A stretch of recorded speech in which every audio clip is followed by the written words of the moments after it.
Okay students, so in last video I have discussed about industrial waste. Now we have agricultural waste, and in agricultural waste we have basically four uh, reasons.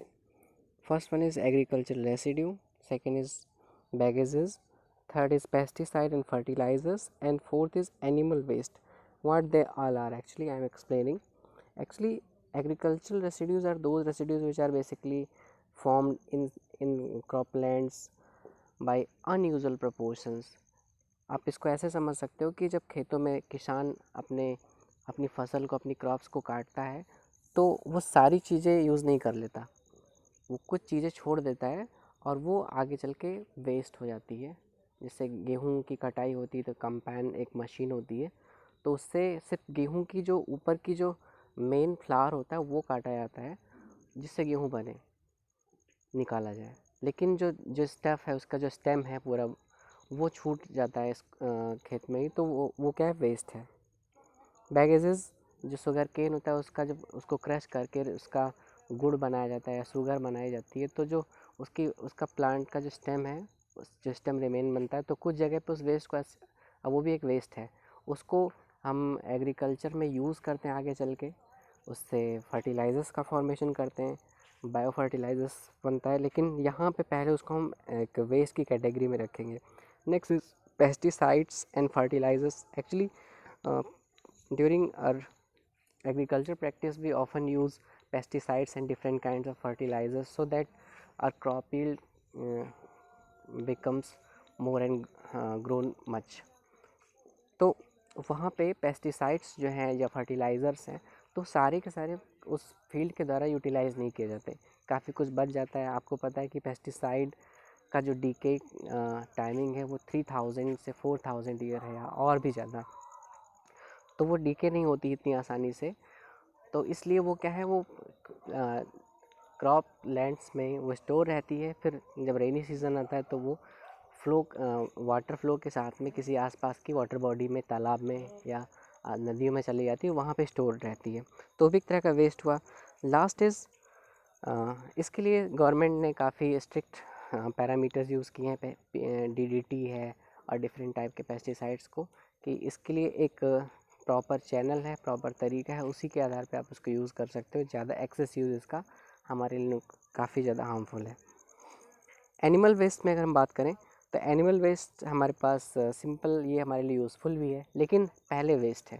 जैसे काऊ डंक है, faecal matter of animals, तो ये हमारे लिए पहले waste है। बाद में हम इससे गोबर की खाद वगैरह बना लेते हैं, कंपोस्ट बना लेते हैं, तो ये भी एक तरह का वेस्ट है। Next is municipal waste. Municipal waste की हम बात करें तो ये सीधे सीधे आप ऐसे समझ सकते हो कि जो जो वेस्ट सीधे सीधे म्यूनिसिपल सोसाइटीज़ से, जहाँ पे आवासीय जो योजनाएं होती हैं, जैसे आप जहाँ रहते हो तो उनके घर की नालियों से निकलने वाला जो वेस्ट होता है, अब उसमें क्या हो सकता है, कपड़े धुलने पे जो डिटर्जेंट यूज़ किया जाता है वो आसानी से तुरंत ही ऑर्गेनिक नहीं, वो तुरंत ख़त्म नहीं होगा, वो क्या होगा, जहाँ भी जाएगा तो वहाँ पे काफ़ी दिन तक स्टोर्ड रहेगा। सीवेज जिसे बोलते हैं, कुछ इसमें से कुछ पार्ट जो होता है डिग्रेडेबल होता है, कुछ पार्ट नॉन डिग्रेडेबल होता है, दोनों अपने आप में वेस्ट है। Okay, so after that we have E waste, the most important. E waste कैसे इसका प्रोडक्शन होता है, जितने भी हमारे पास कंप्यूटर या आईटी सेक्टर के जितने भी इंस्ट्रूमेंट्स हैं, तो ये जैसे जैसे हम एक स्टेप आगे बढ़ते हैं, हम लोग एडवांस होते जा रहे हैं, तो कुछ चीज़ें जो हैं पुरानी वो यूज़ में नहीं रह जाती और इनका कोई बेसिक यूज़ नहीं होता, इसलिए छूटने के बाद में ये वेस्ट ही रह जाती हैं। जैसे आप अगर सिंपल वे में बात करें, पहले घरों में लैंडलाइन फ़ोन होता था, उसके रिसीवर्स, वो क्या है, अब हमारे लिए वो वेस्ट है। अब हमारे लिए सबसे बड़ी एक चैलेंज है कि हम उसको कैसे एडजस्ट करें। फाइबर्स से बने हुए, अगर प्लास्टिक का भी है, अगर प्लास्टिक हो, थर्मोप्लास्टिक है, तो उसको हम दोबारा यूज़ कर सकते हैं। अगर थर्मोसेटिंग है तो हम यूज़ भी नहीं कर सकते उसको, हम उसको क्या करें। So this is E waste, electronic waste. और सबसे ज़्यादा चैलेंजेस होते हैं हमको इसके साथ में, इसको कैसे टैकल करें। इसमें आपके पास मोबाइल बैटरीज़ हो सकती हैं, फ़ोन हो सकते हैं, इलेक्ट्रॉनिक टॉयज़ हो सकते हैं, medical instruments and lead acid batteries, जो छोटी बैटरीज आती हैं, ये सभी। हार्मफुल सब्सटेंसेस इसमें भी होते हैं, जैसे लेड है, कैडमियम है, मरकरी। इससे बहुत ही क्रॉनिक डिजीज़ हो सकती हैं, जैसे एक डिज़ीज़ है मिनीमाटा, एक डिज़ीज़ है इटाई इटाई, ये सभी। और कुछ और भी हैं जो कार्सिनोजेनिक होती हैं, कैंसर एट्सेट्रा कॉज करती हैं। तो मरकरी है, कैडमियम है, लेड है, गोल्ड है, और ये सभी भी वेस्ट हैं, लेकिन इनमें से कुछ यूज़फुल हैं, कुछ हार्मफुल हैं। तो lead, cadmium, mercury harmful waste में आएंगे, और जो यूज़फुल वेस्ट में अगर ई की बात करें तो वैल्यूबल मटेरियल्स में आपके पास gold, silver, copper, tin etcetera ये सभी आती हैं। Next is generation of e waste. E waste का जनरेशन कैसे होता है मैंने भी बताया आपको, एंड इसका डिस्पोजल कैसे होता है। Disposal is very important thing. कैसे इसको डिस्पोज करें, कैसे इसको हम कहीं डंप करें जिससे कि ये हमें नुकसान न पहुंचाए, हमारे लिए हार्मफुल ना बने। तो सबसे पहले आपको क्या करना है, सबसे पहले इसके लिए आप इनको सेग्रीगेट करते हो, अलग अलग करते हो, इसमें से कौन सा रिसाइकलेबल है, कौन सा नॉन रिसाइकलेबल है। जो रिसाइकल हो सकते हैं, ऐसे वेस्ट कई सारे मिल जाएंगे आपको, तो उनको आप रिसाइकल करोगे, ठीक है। और जो नहीं रिसाइकल हो सकते तो उनको किसी एक स्पेसिफिक प्लेस पे इकट्ठा करके उसके बाद में एक ऐसे जगह पे डंप किया जाता है जो कि ह्यूमन पॉपुलेशन से थोड़ा सा दूर हो, और उनसे अगर उनका अगर कहीं रॉ मटेरियल के फॉर्म में यूज़ किया जा सके तो उसमें कर सकते हैं। अदरवाइज़ हम इनको या तो फिर बर्न करेंगे, बर्न भी हार्मफुल हो सकता है क्योंकि इससे एटमॉस्फेरिक पोल्यूशन होगा।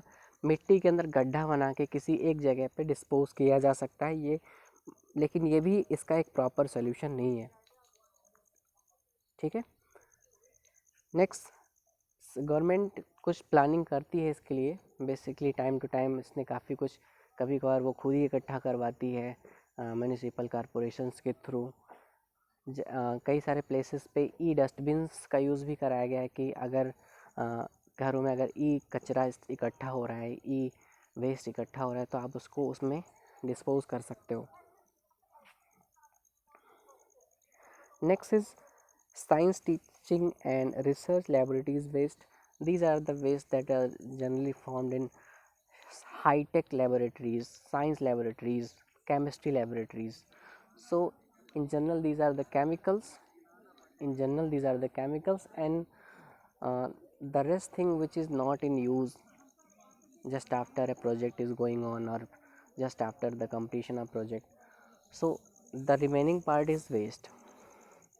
अब इसके लिए भी हमको क्या करना है, इसके लिए हमको इसका सेग्रीगेशन करना होगा, सेपरेट करना होगा कि कौन सा केमिकल अच्छे से यूज़ किया जा सकता है, कौन सा नहीं यूज़ किया जा सकता। तो उसका भी डिस्पोजल होना अलग अलग टाइम पे कई सारे प्लानिंग्स की हैं गवर्नमेंट ने।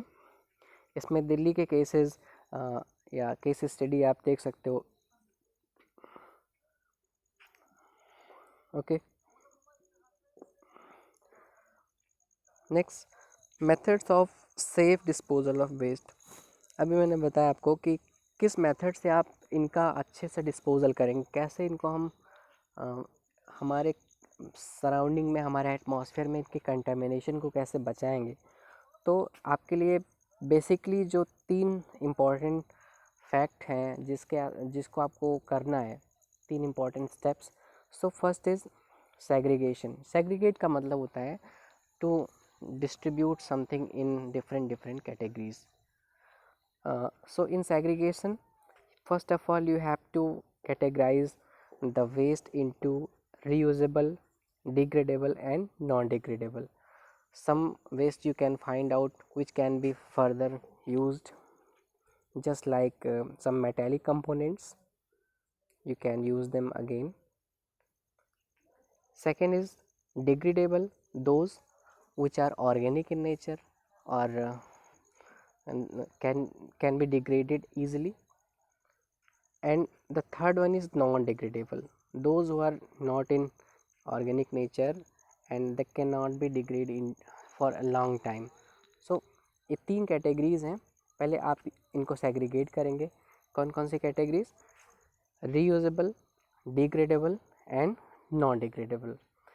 सेकेंड, आपको क्या करना है, डंपिंग करनी। डंपिंग का मतलब होता है किसी एक जगह पे इकट्ठा करना, डंप लगाना। तो अब डंपिंग किसकी करेंगे, आप तीनों को अलग अलग करेंगे। जो जो नॉन डिग्रेडेबल है उसको आप किसी एक जगह पे इकट्ठा करोगे, क्योंकि जो जो डिग्रेडेबल है वो कहीं भी आप किसी एक जगह पे कुछ दिन तक रखोगे, डिग्रेड होके वो मिट्टी में मिल जाएगा, फिर से वो ऑर्गेनिक है, जो सिंस दैट इज़ ऑर्गेनिक, तो वो फिर से आप यूज़ कर सकते हो, या फिर नहीं भी करोगे तो अपने आप से ही ख़त्म हो जाएगा। जो रीयूजेबल था आपने यूज़ कर ही लिया है, जो नॉन डिग्रेडेबल था उसको आप डंप करोगे। और उसके बाद में last is composting. Composting means putting the waste organic matter to decay so that it can be used for fertilizing the agricultural land. Compost के लिए क्वेश्चन मैंने पूछा था, कई सारे बच्चों ने अच्छे से किया भी था कि कैसे कंपोस्ट बनाएंगे। तो कुछ स्टेप्स होते हैं, इनको आपको फॉलो करना होता है, और ये पूछा भी जाता है क्वेश्चन, आप ध्यान दीजिएगा। आपको लगभग एक गड्ढा बनाना होता है, लगभग 5 मीटर का एक ट्रेंच बनानी होती है, 1 से 5 मीटर की विड्थ और लेंथ का। इसके बाद में आपको, इसको मैं नेक्स्ट वीडियो में आपको क्लियर करूँगा। फ़िलहाल अभी आप इतना ही, नेक्स्ट में इसको कवर कर लूँगा। इसके लिए बोर्ड की ज़रूरत पड़ेगी मुझे।